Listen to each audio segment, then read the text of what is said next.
Dealing with these optimum filters or Wiener filter. Wiener FIR filter, just a quick recap. We had a 0 mean discrete time random process x n.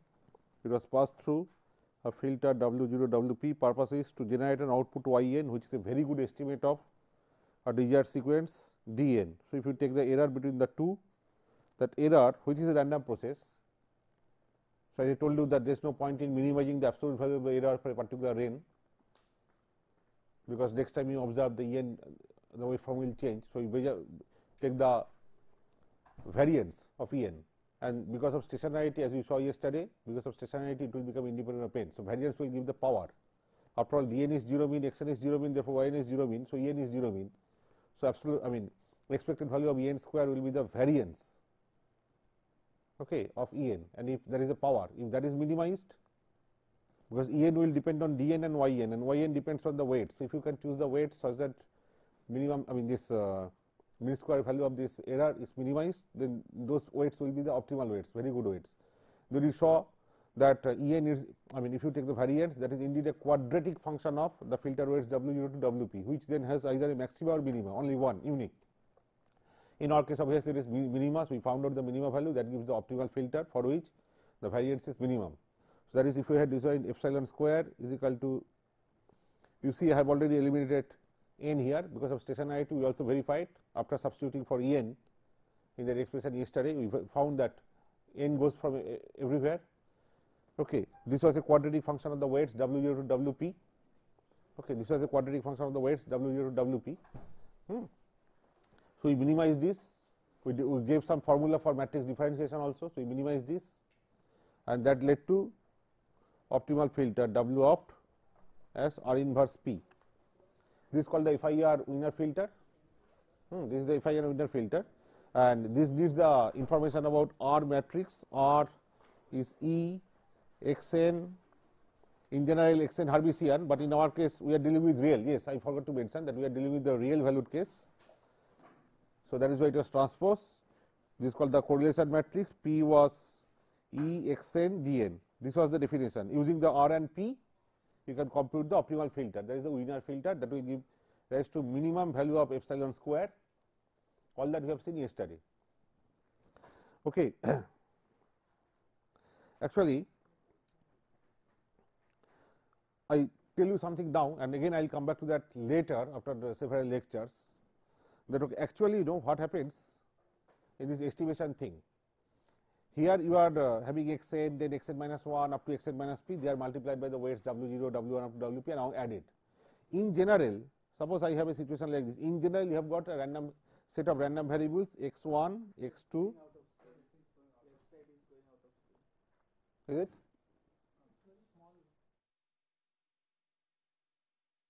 Does it go out of the screen? This is a very difficult thing. Just change the room, and here does it go out of the screen? Is okay, x 1, x 2. Suppose you have got a set of random variables x 1, x 2 dot dot dot x p, 0 mean random variables, say. Could be complex valued, could be real valued. You want to estimate another random variable d as a linear combination of these. That is called linear estimation. What we do there, we try to find out the coefficient C 1 x 1 plus C2x2 plus dot dot dot plus CPxP. This coefficient C1 CP are to be found out, so that if you take the error d minus this, the error I am assuming real, otherwise you have to take the mod square.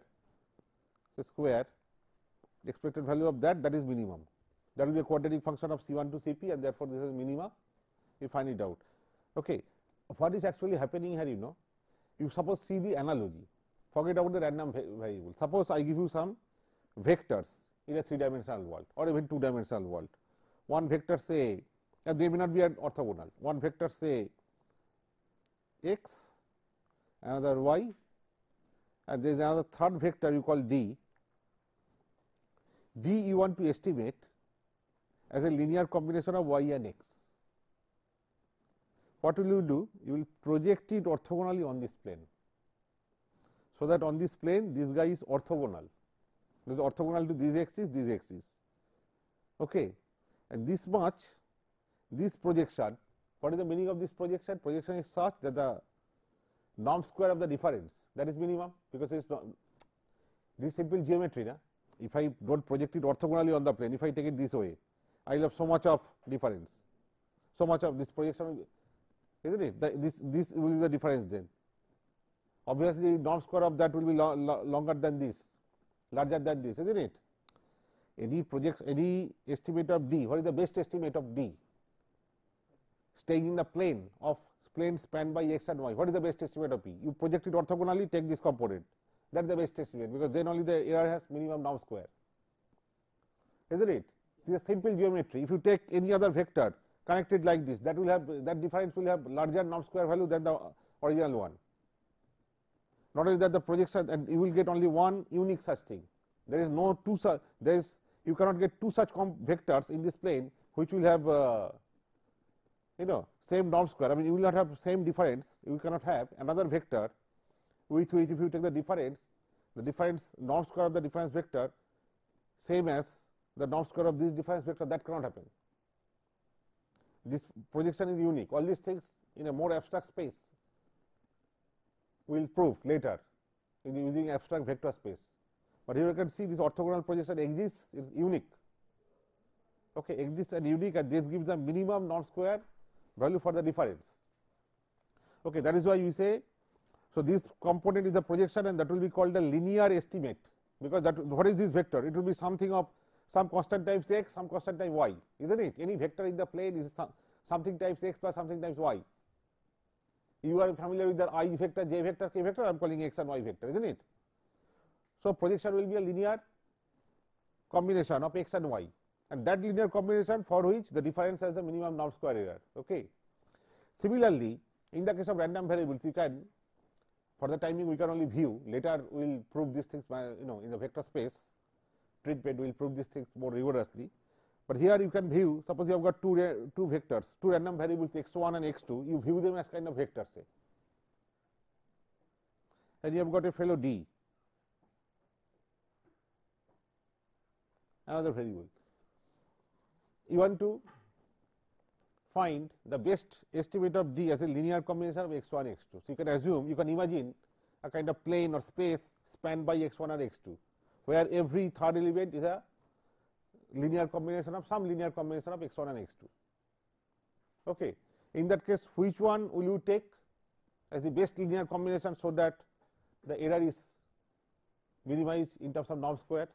So, that means you have to orthogonally project, but here it was perfect 3-dimensional geometry. You had the notion of angle, 90 degree, orthogonal perpendicularity. There in the case of random variable there is no angle. So, I tell you this angle, this so called dot product, they are very special case of a more general dot product. That dot product is called inner product. All those we will discuss later in the course of this as we go along in this course. I am just giving a hint beforehand, because you can always ask me, sir, why did you suddenly choose a filter? Then you are saying I choose a filter and I take a yn and then try to minimize mod n square, I mean epsilon square as a function of this. But why filter? Why not something else?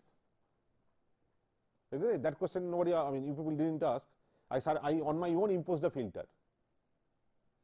Isn't it? I on my own imposed a filter, then said this epsilon square depend on the filter weights. So, why not minimize it? But question is to estimate d and why at all filtered? Why not have some other structure? Maybe that could give better estimate. isn't it? I am trying to generate the motivation for this filter. Why suddenly filter came? So, you see here, I mean angle is a byproduct of the notion of dot product. When dot product between two vectors is 0, then we say the two vectors are orthogonal and the angle between them we give a name 90 degree. So, the dot product thing is more general. Okay, when the two dot product is 0, then we say two vectors are orthogonal. Here this is projection, means the difference is orthogonal with this entire plane. That is, if you take the two axes, it is orthogonal to both and therefore orthogonal to any in the plane. But their orthogonality has a clear cut notion in terms of dot product, that is that cos theta, isn't it, cos 90 0. Here I do not have that, but I tell you theta is no consequence. Here also you define a more general dot product. All these things will I am telling you will be taken up later more rigorously. Here I am only showing analogy. Analogy does not hold in mathematics. All these things will be proved, will be taken up rigorously later. But I am trying to generate the motivation for this filter, that is why I am bringing this notion of projection and all that. Okay. Here between any two random variables, say x and y, if they are complex valued in general, you take the correlation between them, that is called the dot product between x and y, which we call actually inner product. Dot product is a special case, more general term is inner product, and you normally show x dot y p dot q. Instead, this is the notation x y. The dot notation goes essentially the same, but x comma y, this is a dot product. In our terminology, we call it inner product between x and y. There is a more general term, and this is defined. It should satisfy some property. All those things I am not showing. Those properties are really satisfied. That is why it is taken up in mathematics. Otherwise, it cannot be. It won't do any good. But physically, you can see one thing. Correlation gives you what? If the correlation is high, both are 0 mean, isn't it? So, this correlation as well as covariance. So, if this is high, that means the two vectors are highly correlated. So, they are alike. That is like two vectors in this 3-dimensional world. If they are close to each other, then only their dot product is less, isn't it? Sorry, dot product is high. Dot product is high. Similarly, if they are if this correlation goes up, then only they are, like, they are not. There is no physical notion of near or far here. So, I won't say they are close, but they are quite alike. Okay, there is a lot of similarity or some correlation. If they are not, okay, then they are, like here two vectors, if they are far away, there is, then they are at 90 degree. Okay, that is the farthest two vectors can go. It cannot tilt further, then again that other angle starts sinking, isn't it? So, dot product becomes 0. Similarly, here also correlation. This correlation is a kind of measure of the dot product between x and y. If correlation is high, the two vectors are quite alike. So, you can say as though they are close to each other. Okay. And if they are uncorrelated, uncorrelated means covariance 0, and covariance and correlation here are the same because mean is 0. That is, if this is 0, then I say they are orthogonal because they are not like each other. So, equivalently here, it is like the situation of two vectors at 90 degree with each other, that kind of situation here. Okay. Using that, then another thing is, another property of the dot product there was that if you take any vector in the 3D world and take the dot product with itself, that must be a real quantity. That is a measure of the length or power, energy, whatever, length square, or if you treat something energetic, the energy, whatever, okay, it is a measure of that. Similar thing would hold here also. You see, if you take the inner product with itself, E of mod x square, which is the mean square value, that will be the actually is power. Okay, it is real quantity. It gives a measure of how powerful it is and how less powerful it is and all that. So, this will satisfy basic properties of some basic axioms for dot product, that we will do later. So, with that inner product, if you want to now estimate D as a linear combination of x1 and x2, you should find out C1 x1 and C2 x2 something. See, I am drawing the similar figure, but actually in the random variable case there is no such angle and line and all that. It is only for analogy purpose, please understand that. So, I should find out a vector which is C1 x1 plus C2 x2, some linear combination, so that d minus this that is orthogonal to, that is this vector is orthogonal to this and this. Orthogonal means inner product, there is a correlation between this guy and this guy 0, correlation between this guy and this guy 0. And here also you will see that you will then get only one such orthogonal projection, it will exist, it is unique and all that, which actually comes from that basic vector space theory, which again I am repeating, we will discuss later. Okay. You will see that I can easily show, I will show in fact here, that if you really try to find a linear combination and take the error, that error will be orthogonal to this. So, that orthogonality property will be satisfied. This is called this is the linear estimation, linear actually orthogonal projection based estimation. Okay. In the case of filter, instead of x1, x2, x3 dot dot dot, you have got the random variables xn, xn minus 1, xn minus 2 up to xn minus say capital N or whatever, it will be n, xn minus capital N, those random variables. But the successive ones, they have some correlation amongst them. I want to use their mutual correlation and their correlation with dn, okay, to estimate dn as a linear combination of these. So, basically I am trying to project the random variable dn on a plane or a space spanned by xn, xn minus 1, xn minus 2 dot dot dot xn minus capital N. So, n dimensional, n axis as a linear combination of these. Those combiner coefficients are these. They will define the best this will be the orthogonal projection of dn. It will be a linear combination of those elements. This is the orthogonal projection. The error will be orthogonal to each of the x's, xn, xn minus 1, xn minus 2 up to xn minus n. That is, if you take the really correlation between en and xn, en and xn minus 1, en and xn minus 2 dot dot dot, it should be 0. And you will see that if you really choose these filter weights, those correlation will be 0. Yeah. Initially, you said that why you have taken W0, W1 and why you have assumed a linear filter. I am doing linear mean square estimation. So why is it? I mean, no, why you choose linear estimation? Yes. Why you choose linear estimation? So, linear estimation, you have got all this theory, no? I mean, this orthogonal projection exists, unique and everything, and linear otherwise you can make it non-linear, but then there will be a lot of complications in that. Convergence problem may come, hardware implementation problem comes, all those things. Linear, we always, to be very honest, we always prefer linearity once from complexity point of view, and also from our inability to handle the the enormity of the analysis, I mean, the maths involved, where you may not be able to get in solution all that. That is that's fundamental thing that books will be silent about, nobody will admit, but I know whenever you have linear problem, you can solve, you can get closed form results, and they work in practice. Okay. But I am trying to give you the physical meaning of this linear estimation. It is actually a projection of an unknown vector or target vector or target variable, whatever, on a plane. Instead of plane, I call it space spanned by few axes, few components, xn, xn minus 1 up to xn minus capital N.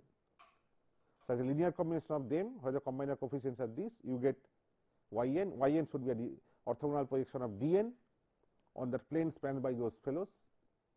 The projection error is this. So, this must be orthogonal to them, and we will see now that they are indeed orthogonal.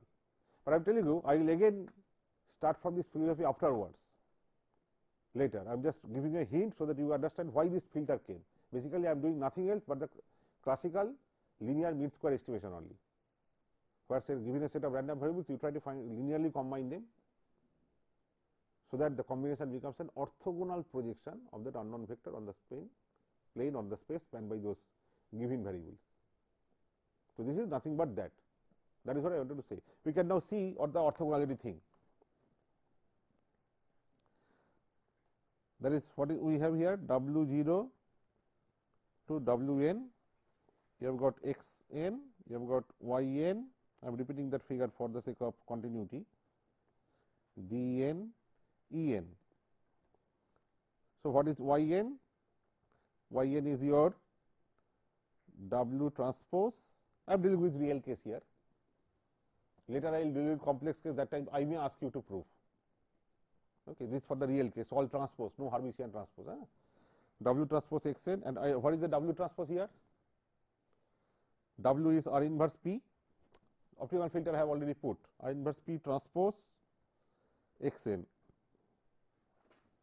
and you know transpose of a product of matrices is what? P transpose R inverse transpose. This is P transpose R inverse transpose, and inverse and then transpose is same as transpose and then inverse. You know or not?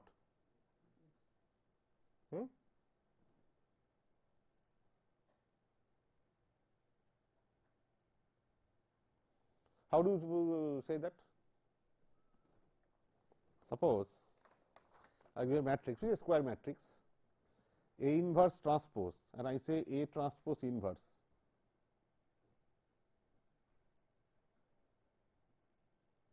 They are same. How? Simple thing.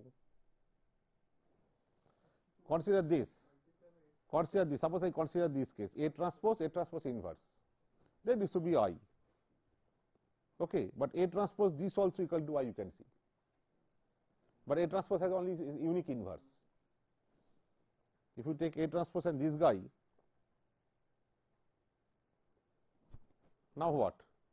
Transpose, transpose. So A inverse goes here, A goes here, transpose. A transpose first, A inverse transpose here, and A inverse A is I transpose I. So that means this fellow and this fellow both are the inverse of this, but this has a unique inverse. Any square matrix, if it is inverse, it is a unique inverse. So these two are same. Okay. So this is P transpose or transpose inverse x n. Sometimes I am skipping the underscore, underline, you know, but you should put them. I might skip them just by mistake. And R transpose is R, because R is Hermitian, real Hermitian here. So P transpose or x n. Okay.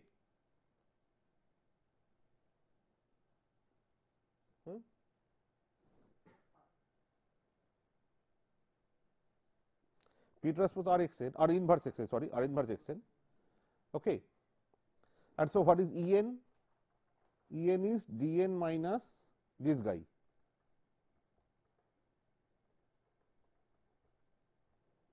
So I have to show that E n is orthogonal to x n, orthogonal to x n minus 1, orthogonal to x n minus 2, dot dot dot dot dot. Okay.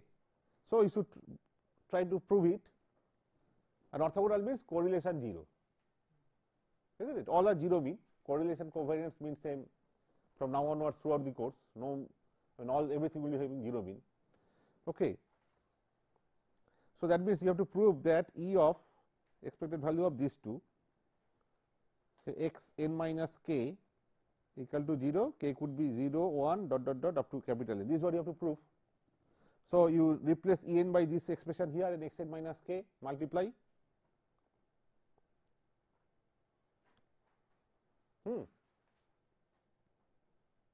Then you prove this equal to 0. Are you following me? But if you try to prove it that way, I mean just do it, it will be very difficult. Just look at this, dn into x n minus k, fine, dn into x n minus k, but P transpose R inverse x n again into x n minus k, x n is a vector, so just one component multiplied by x n minus k. Expected value will not work on P or R because they are already constant, not random. It will work on this, you will get a kind of clumsy result. After that, do what? Okay. But you see how clever your mathematics can be. Instead of doing it like this, I say fine, you want to do it for k equal to 0, k equal to 1 up to k equal to n. So why not do together? E of, then we have to prove this equal to, we have to prove that this is equal to 0, 0, 0, 0, 0, 0, right? Isn't it? And the moment you do that, you get the result. So now you substitute E of dn minus P transpose R inverse x n. Some book have seen foolishly, they have done some elaborate maths and proved it, but I am proving it in 1 or 2 lines. I am now putting E n, I am replacing E n by this guy, this is my E n, but I have brought back x n here. Okay. instead of xn, suppose I make a change here. Sorry, instead of xn, I make it x transpose n. I make it x transpose n. That is En into a row vector. First element xn, that should be 0. Second element xn minus, that should be 0. So result should be a row vector of zeros. That is what I have to prove. For that convenience, I put x transpose here. Yeah, that is another trick. And also x transpose here. Okay. Now consider this dn into x transpose n. dn is a scalar, and I gave you the definition E of xn vector into dn scalar is a vector p that I gave. So instead of xn, if you make it row, this is already scalar. That is, if you now take a, mathematically speaking, you make a transpose of both sides. Transpose you push inside d transpose n, which is dn, because it is scalar x transpose n. So that will be p transpose. So first guy is p transpose. And you see, the beauty is E will work on xn into x transpose n, which is R. That is the advantage I get by bringing a total vector here. Instead of having just xn minus k a scalar here, if I make it vector, immediately I get R. And P transpose R inverse, that is R. So P transpose minus P transpose, which is 0. 0 row vector. In fact, you could write 0 transpose. All my vectors are column vectors. Row vector is always transpose. So you can see by one stroke, and I will really show you some books, where foolishly they have really carried out this thing elaborately for various cases and all, and finally proved that it is 0. Where this can be done using this. Just instead of taking one at a time, making it a vector, put a transpose there. That's all. Immediately it will come. So at least you get an idea that orthogonality, remember, whether vector space or no vector space, but one thing is there, En is uncorrelated with xn, xn minus 1 up to xn minus capital N. I give you the physical interpretation of projection and all that, which is the case actually. That is the basis of all estimation, every field, all these estimation things. But about that, rigorous treatment will be taken up later. Okay. Without that, I cannot proceed further into the topic. Up to some point I can. I am just giving a idea before that projection is always, it means, this filtering always means projection. So from this you can then get an idea that suppose the vector that you are projecting, it is D, it is already orthogonal to E1, E2. E1, E2 may not be orthogonal, but suppose D is already uncorrelated with E1, E2. Correlation, that is P vector is 0 vector. P vector there is 0 vector because of correlation between dn and xn or dn and xn minus 1 and dot dot dot 0. But I am dealing with more general case, say x1, sorry, instead of x1, x2. It is giving that correlation between D and x1 or D and x2 is 0. So D has to be in this direction. In this case, from your physical idea, what should be the linear combination so that the error has minimum norm square? Zeros only. Otherwise, the moment you take anything, say anything, this will be the difference, isn't it? And that norm square will be greater than norm square of this, isn't it? So projection of this vector on this plane is this 0 only. If this is perpendicular, if you take z axis in an xyz plane and project orthogonally z axis onto the xy plane, you hit at the origin. That is the projection. And the entire this vector D is the error, isn't it? So that means if in this filtering framework it is giving that dn is something which is totally uncorrelated with xn and all the samples of xn, that is P vector is a 0 vector, then the best combination should be what? All zeros, and that best estimate will be 0. That also comes from the formula, because formula is R inverse P, P is a 0 vector, so best weights are zeros. But physically this is what it means. Example, I have proved this result. No, sir. Some physical signal which obeys this. No, this situation will arise often. This situation will arise often.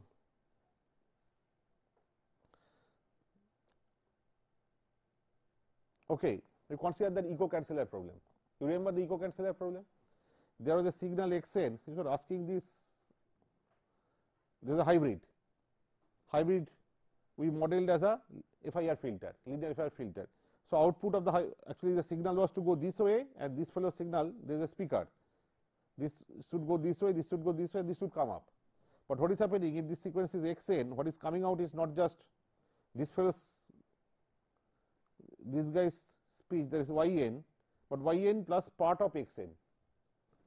Part of xn is en. So, what is coming out if you call it dn, dn is yn plus en, or en and xn are correlated because en comes from xn.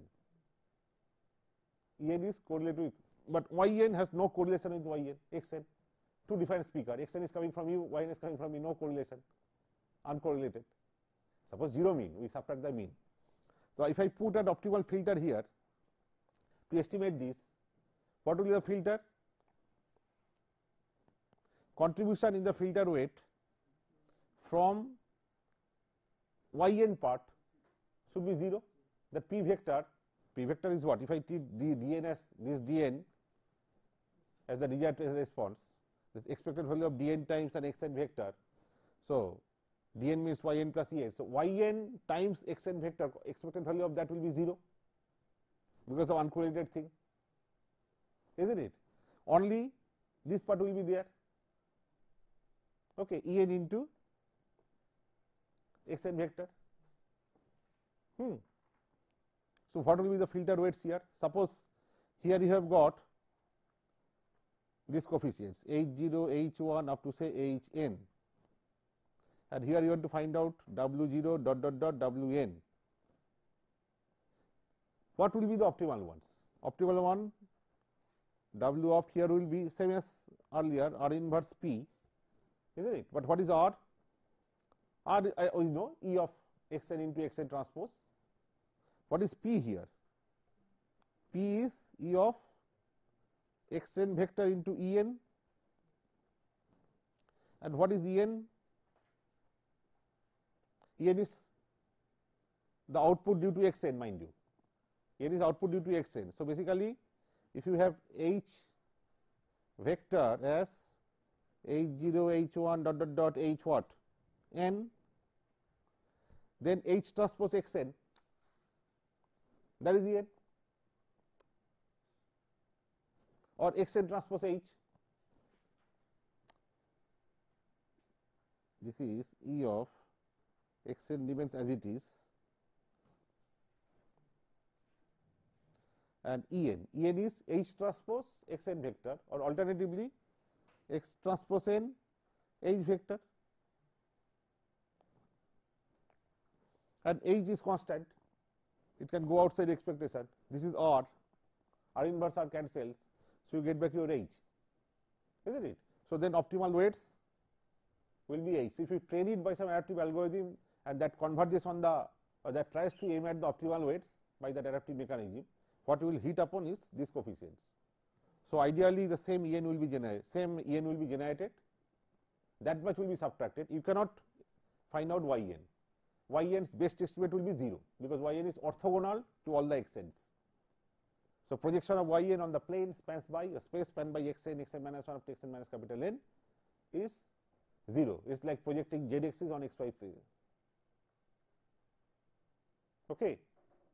There are plenty such examples, you know. So, you got some idea about the filter actually, that why this filter, because we are essentially doing nothing else but linear mean square estimation. This is the general linear mean square estimation framework, that is computation of orthogonal projection.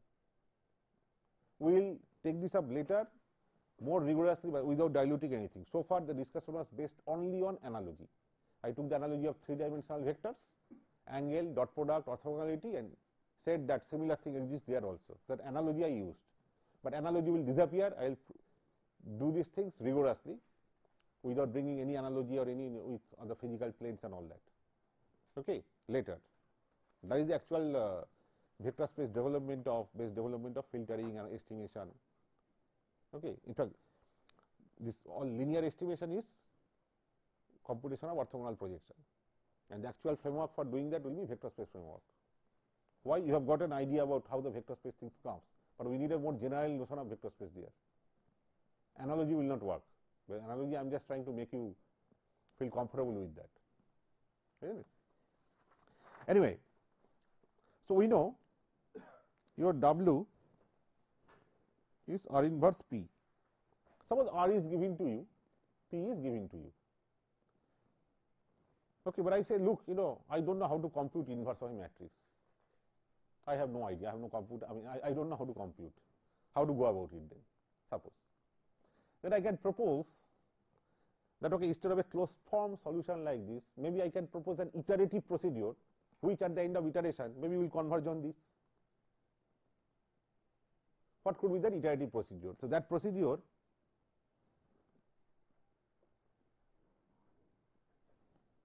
is called steepest descent.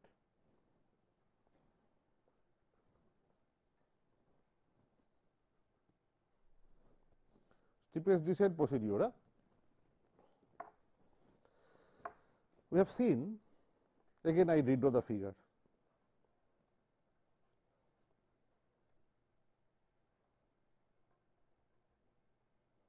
This is the W0 dot W n y n. This is what we are very much familiar with, and I think I have drawn it 10 times or 15 times. I don't know how many times I have drawn so far, but anyway, this is my reference. I have to draw it. We have seen that epsilon square, which is expected value of this is a quadratic function of the filter weights. Now you consider, and this is a real function. Even when these are complex valued, I would have then put a mod here. So variance is real. So it's a real function of filter weights. But what kind of function? Quadratic function. Now, if you see a quadratic function of one variable or many variables, it has only one unique minima or maxima. Suppose you are dealing with the case of minima. So if it has only unique minima, then you start from the minima point and go further away in any direction. You can only see the function going up and up and up. You can never hit a situation where the function, after rising for a while, start again falling, because then there will be a point of inflection. A minima or local maxima will result, which is not possible, isn't it? So usually this will be like a bowl-shaped curve. For example, suppose I have got only one tap. Suppose I have got only one. Tap is one word which is sometimes often used for filter weight or filter coefficient. Tap. Suppose I have got only one tap or one coefficient or one weight, say W, not W0, not W1, not Wn, but only one weight, say W. So epsilon square will be a quadratic function of W then. So suppose it can only have a minima here, say W cap or W opt scalar, and this can only from here, maybe at this point it has this much value. So if you go to the right or to the left, this can only go up and up and up, something like this.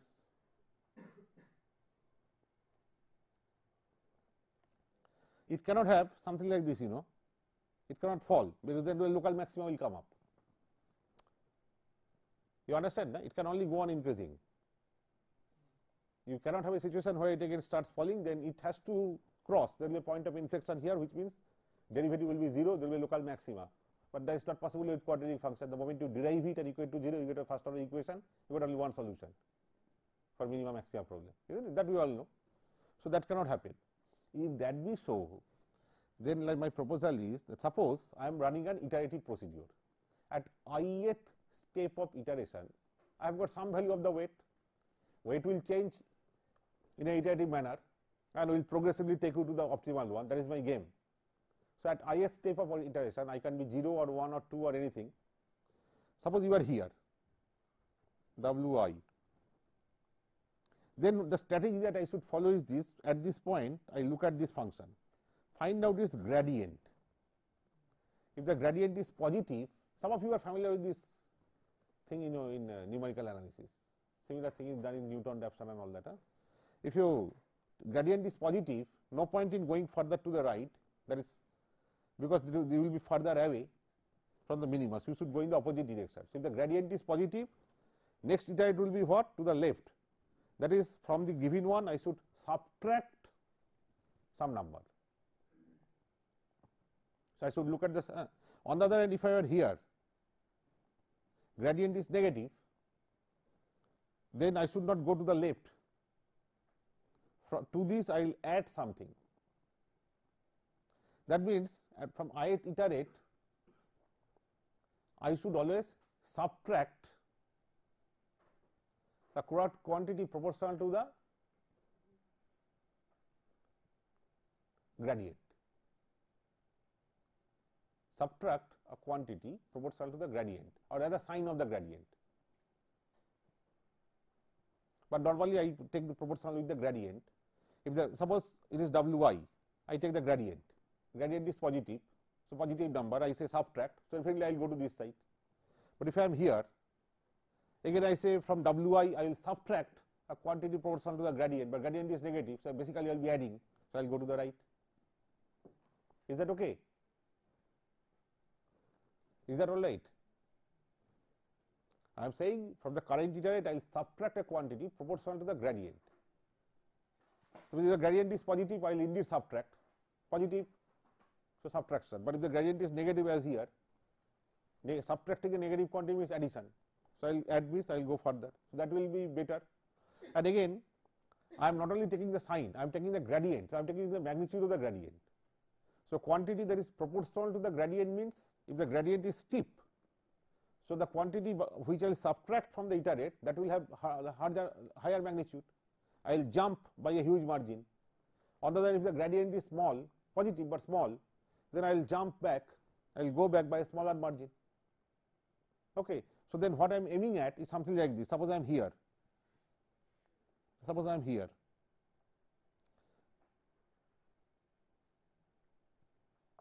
Let me use a different color. Then maybe I choose go here. I was here. I found the gradient. Gradient is negative and quite steep. So from Wi, I subtract a quantity proportional to. The proportionally constant is constant, proportional to the gradient. That means gradient was positive, so I hit somewhere here. Then again I find out the gradient. Still gradient is positive, but magnitude is much less. So again I subtract, but this time I go back by a little margin. So maybe I go back this way, this much. Here I find gradient is negative. Okay, but again not magnitude is not very high, so I go forward by a small margin. So this way back and forth, and I converge on the optimal one. It's something like this, you know. I am drawing the figure again. It became a bit clumsy.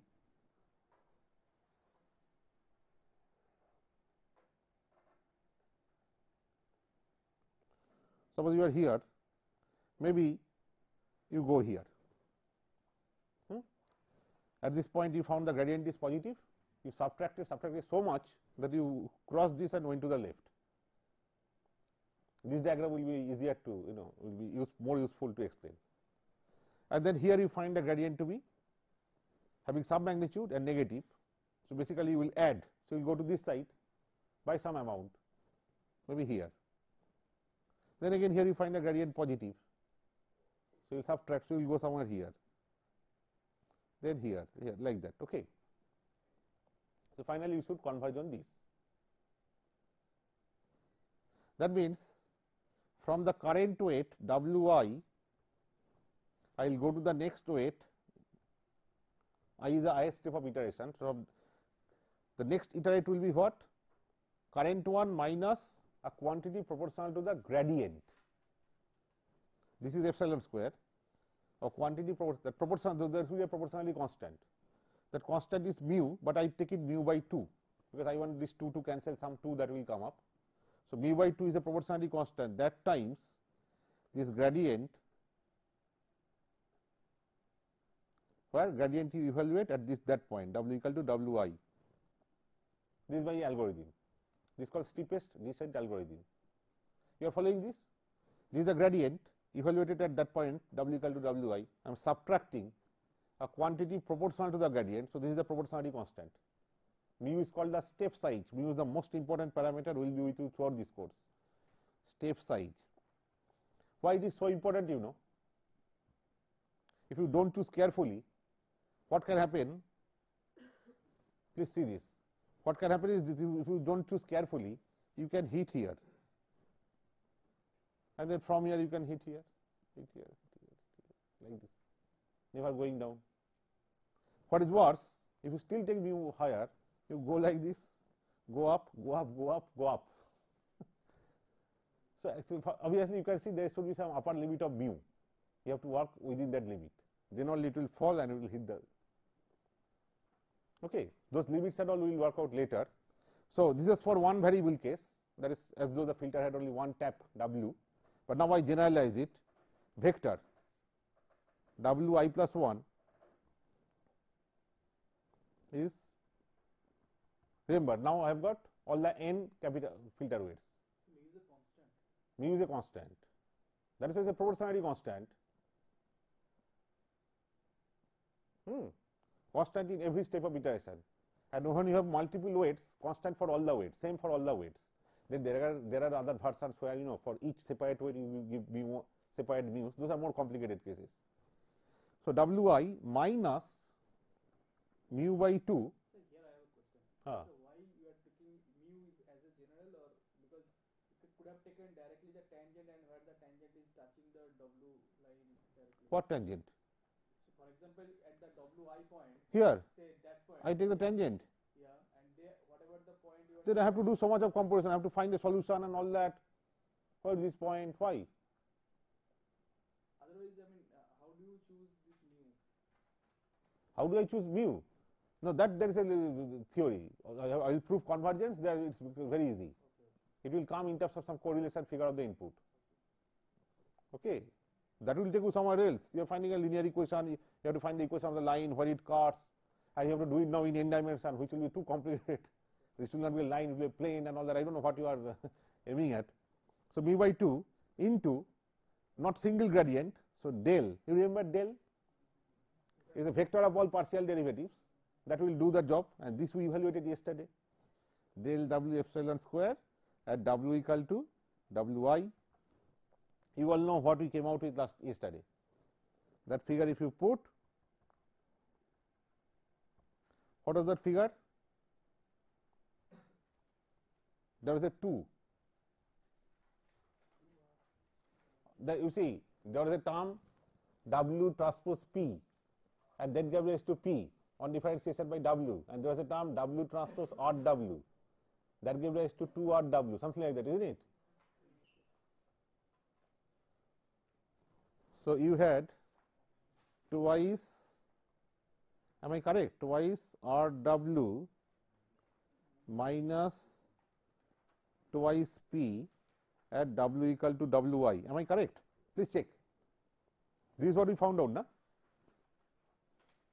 Twice odd W minus twice P, that is what we found out yesterday. And but W, you have to put W equal to Wi, and you see the 2 is coming out, that is why I put a 2 here. So, I want that 2 to go. So, 2 will cancel, and what you get then is Wi plus mu into P minus odd Wi. This is the algorithm. This is called steepest descent algorithm. We have to choose it. You just physically understood that there should be an upper limit of mu. There is a procedure to obtain that upper limit, but that is not my concern here. This is the algorithm, and no matrix inverse is required. You of course know need the knowledge of P and R, but no matrix inversion is required. But still, this is an offline procedure. You have been given the matrix R and P, and you are running this sitting at home idle, not using real time data one after another, isn't it? P and R given to you, you are just running an iterative algorithm offline. Suppose I have to do the same thing, this iteration I want to do in real time, so that my ith iteration index is my nth clock cycle. I am switching on a clock, 0th clock cycle. At that time I will carry out 0th iteration, or first clock, as per my clock I will carry out first iteration, same iteration. Okay. How to, that is iteration in real time, same iteration. So, I am carrying out the iteration okay, over I, but that time I was 0, I was 1, I was 2, dot dot dot, 0, 8, first, second, third, fourth of iteration and all that. Okay, I am doing the same iteration, but looking at my clock or some clock. So iteration is taking place in time. So that means I replace IA, the term I, by n, same iteration, but instead of calling ith iteration, I say nth iteration, no problem. But n is the real clock cycle, sample or sample cycle, okay, sample index, you can also say. That is how I am doing the iteration. Secondly, you had a matrix R. You had a matrix R. What is R? R is E of xn in the our case transpose x. Suppose you really want to have a good idea about R. What you should do? You take one vector xn multiplied by x transpose n. Take xn minus 1 vector multiplied by x transpose n minus 1 vector, and go on adding for say maybe 100 such cases, divide by 100, you get a good estimate. Simple statistical averaging. You take like xn, x transpose n plus x n minus 1, x transpose n minus 1, dot dot dot, say x n minus L, x transpose n minus L, divided by how many here? L plus 1. This will be a good estimate, isn't it? But suppose I want to replace it by a good estimate, or I am like a madman or whatever, crazy man. I say that I don't want the estimate to be good. I will take only one element. That will be a weird estimate.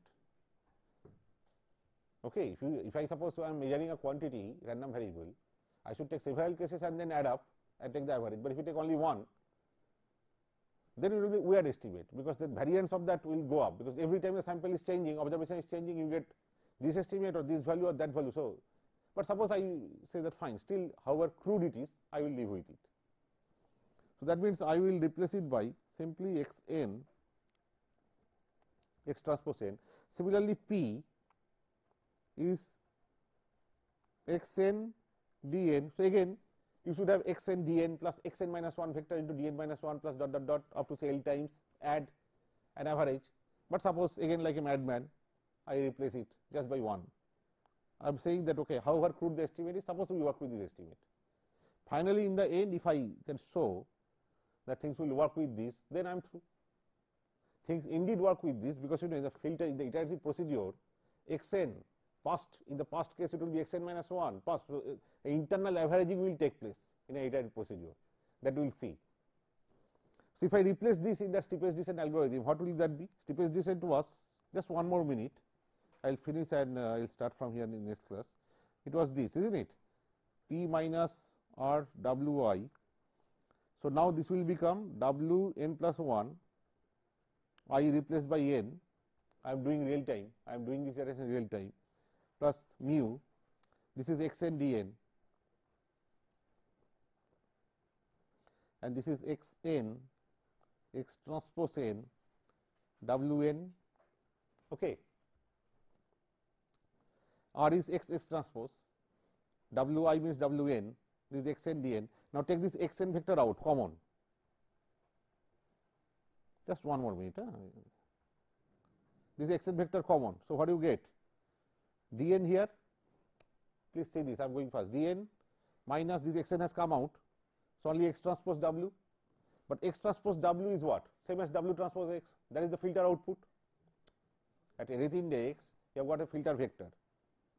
That transpose x or x transpose W both are same. That is the filter output at nth index. So dn minus yn, and this is that error en. This is equal to en. So you get this quantity.